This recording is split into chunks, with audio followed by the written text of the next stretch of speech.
The air over the second Thomas Shoal was thick with tension. A lone, rusty transport ship, the BRP Sierra Madre, served as a makeshift outpost for the Philippine Marines, a fragile claim in fiercely contested waters. On this day, a Philippine supply boat made its regular run, carrying essentials for the Marines. The mission was routine, but the environment was anything but. Suddenly, a large Chinese Coast Guard ship appeared, shadowing the smaller boat. More Chinese vessels joined, surrounding the Filipino craft. The radio crackled with warnings. The message was clear: power and control. The Filipino crew knew this was a test of will. The Chinese ships maneuvered aggressively, cutting across the bow and firing water cannons dangerously close. This was a modern blockade, asserting dominance without a shot fired. The world watched through shaky video footage as a routine mission escalated into an international flashpoint. For the Philippines, it was a lesson courage alone isn't enough. The need for a credible presence at sea was undeniable. It wasn't about matching superpower navies, but about having the right tools. Vessels that could endure, patrol and protect were essential. The incident at Second Thomas Shoal was a wake-up call for the region. It signaled that defending national waters required more than bravery. Capable, modern, and resilient patrol vessels were needed as guardians of the sea. The standoff was not just a confrontation, it was a symbol of the new maritime reality. In these contested waters, presence is power. Patrol vessels are now the front line. The stakes are high, and the world is watching. The question: who will hold the line? Southeast Asia is defined by the sea, nations of islands, peninsulas, and endless coastlines. The sea is their lifeblood and their vulnerability. Protecting these vast maritime domains is a monumental task. The daily challenges aren't about naval battles, but illegal fishing, smuggling, piracy, and creeping encroachment. Large warships aren't the answer for these persistent threats. Enter the patrol vessel, affordable, enduring, and present in numbers. These ships are the sentinels of the modern maritime age. They can stay at sea for weeks, covering vast areas and enforcing the law. Their presence is a visible assertion of sovereignty. When a patrol vessel sails disputed waters, it declares, "This is our territory." Intercepting illegal trawlers or escorting fishing boats, they reinforce national claims. In a region where maps are contested, patrol vessels are the reality on the water. They are more than law enforcers. They are floating symbols of national will. Their constant presence is a powerful assertion. Patrol vessels are now the guardians on the front lines. In Southeast Asia, they are the backbone of maritime security. The era of the patrol vessel has arrived. The South China Sea and Strait of Malacca are global arteries. Trillions in trade pass through each year. Any disruption would shake the world economy, but these waters are also fraught with danger. Piracy, smuggling, and illegal fishing are constant threats. Maritime law enforcement faces a relentless test of resolve. The biggest challenge, though, is geopolitical. Overlapping claims in the South China Sea pit China, Vietnam, the Philippines, Malaysia, and Brunei against each other. These disputes are about resources, pride, and history. Naval and Coast Guard vessels operate in close quarters, raising the risk of conflict. The sea is a chessboard for great power competition. Southeast Asian nations must secure their waters, protect resources, and defend sovereignty, all with limited means. They can't win an arms race, but can't afford to do nothing. This is the region's strategic dilemma. Patrol vessels are the practical answer. They provide presence, deterrence, and flexibility. In these contested waters, patrol vessels are essential. They are the tools for managing risk and upholding national interests. The future of the region depends on them. Southeast Asia's answer to maritime threats is the Offshore Patrol Vessel, or OPV. Larger than coastal boats, smaller than frigates, OPVs are built for endurance and versatility. They're not for major battles, but for law enforcement, presence, and sovereignty.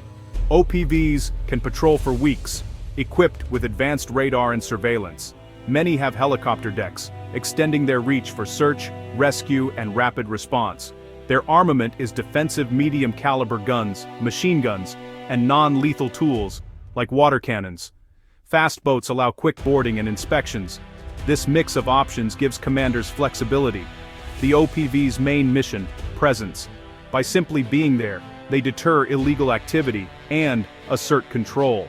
They intercept smugglers, pirates, and illegal fishermen. They save lives and respond to disasters. In sovereignty disputes, they shadow foreign vessels and document incidents. The OPV is a jack of all trades and a master of presence. In Southeast Asia, it's the backbone of maritime security, the workhorse of the modern sea.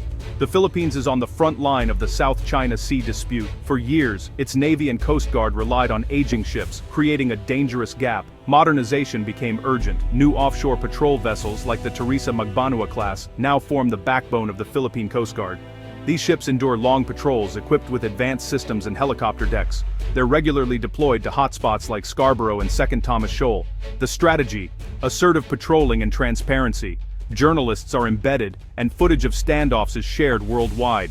These vessels make the strategy possible, staying on station, gathering evidence, and standing their ground. They escort Filipino fishing boats and document aggressive actions. These are acts of defiance, not war, demonstrating resolve and upholding international law. The patrol vessels are the instruments of Philippine sovereignty. Indonesia, the world's largest archipelago, is inseparable from the sea. Its security depends on patrolling vast, difficult waters. Illegal fishing and smuggling are constant threats. Indonesia's tough stance includes seizing and sinking illegal fishing boats. This requires a diverse fleet, navy, corvettes, coast guard, and fisheries patrols. New vessels like the Peri class and Tanjung Datu class are built locally, boosting self-reliance. Patrols cover the Strait of Malacca, respond to distress calls, and monitor the Natuna Islands. The approach mixes hard power with law enforcement. Patrol vessels are the primary tools for Indonesia's maritime vision. They turn ambition into action on the water. Singapore and Malaysia guard the vital Strait of Malacca, one of the world's busiest waterways. Both nations invest heavily in maritime security, using advanced technology and close cooperation. Singapore's littoral mission vessels are highly automated, networked, and equipped with drones. Malaysia's Tun Fatimah-class offshore patrol vessels handle long-range missions, from counter-piracy to search and rescue. Persistent presence is key, especially in disputed waters. The hallmark is cooperation. The Malacca Straits Patrol unites Singapore, Malaysia, Indonesia, and Thailand. They share intelligence and coordinate operations, reducing piracy dramatically. This model of regional cooperation is a global benchmark.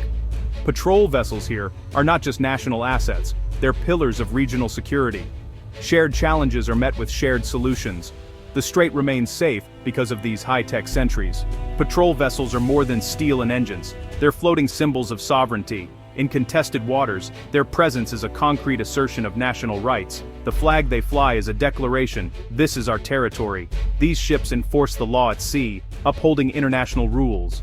When they intercept illegal fishing, they protect resources and order. For their crews, the mission is a source of pride. They are guardians of the frontier. New patrol vessels are celebrated as signs of national strength. Their silhouettes become icons, recognized by all.